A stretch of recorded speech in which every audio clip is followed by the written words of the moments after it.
అండి సంబంధం కుదరాలన్నా వివాహం త్వరగా అవ్వాలి అన్నా మంచి అల్లుడు రావాలి అన్నా మంచి కోడలు మన ఇంటికి అల్లుడైనా అవని కోడలైనా అవని రావాలి అన్నా మంచి సంబంధం రావాలి అన్నా సంబంధం వస్తుంది చివరిదాకా మాట్లాడుకుంటున్నాం క్యాన్సిల్ అయిపోతుందండి. అట్లా రకరకాల కారణాలతో క్యాన్సిల్ అయిపోతుందండి, సంబంధం రావట్లేదండి. ఇట్లా రకరకాలు వస్తాయి కదండి మనకి. ఆ ఆటంకాలన్నీ కూడా మనకి తొలగాలి, త్వరగా మంచి సంబంధం మనకి కుదరాలి అంటే ఒక చిన్న పరిహారం ఉందండి. అది మనం ఇప్పుడు నేను చెప్తాను చూడండి. ఇదిగోండి, ఒక దారాన్ని తీసుకుని తెల్ల దారాన్ని 11 పోగులు పోసి కొద్దిగా దాంట్లో పసుపు కలిపి వాటర్తో పసుపు కలిపి ఈ దారాన్ని మొత్తం పసుపు నీళ్ళల్లో కలిసిపోవాలండి. ఇట్లా పసుపులో తడిసిపోవాలి. ఇది తీసి ఇదిగోండి ఇట్లా మొత్తం తెల్లగా కనపడకుండా చక్కగా మొత్తం పసుపులో తడిపేయాలండి.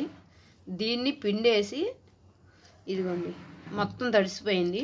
దీన్ని పిండేసి ఇదిగోండి మన పూజా గదిలో మనం విఘ్నేశ్వరుడికి ఏమని దండం పెట్టుకోవాలంటే, విఘ్నేశ్వర స్వామి మాకు ఆటంకాలన్నీ తొలగి మంచి సంబంధం కుదరాలి, లేకపోతే మంచి సంబంధం రావాలి, మంచి మా ఇంటికి మంచి కోడలు కానీ అల్లుడు కానీ రావాలి, మీరు ఎవరైతే అనుకుంటే వాళ్ళు మంచి కోడలు కానీ అల్లుడు కానీ రావాలి అని మీరు ఆ విఘ్నేశ్వరుడికి ప్రార్థించి, అది ఇవాళ బుధవారం అనుకోండి, ఇవాళ పెట్టి మళ్ళీ బుధవారానికి తీసుకుని మనం చేతికి కట్టుకోవాలి.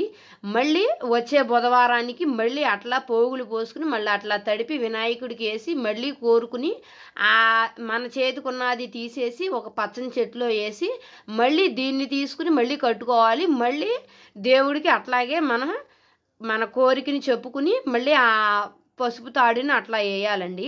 అట్లా మనం ప్రతి బుధవారం వారం అట్లా మార్చుకుంటా అట్లా క్రమేణా చేసుకుంటా వస్తే మనకి ఏ ఆటంకాలు ఉన్నాయో ఆ ఆటంకాలు, ఇదని కాదు అదని కాదు, ఆ వివాహం అవటంలో ఉన్న ఆటంకాలన్నీ తొలగించి దోషాలన్నీ తొలగించి మనకి శుభం జరుగుద్దండి. మంచి కోడలు కానీ మంచి అల్లుడు కానీ మన ఇంటికి వస్తారు.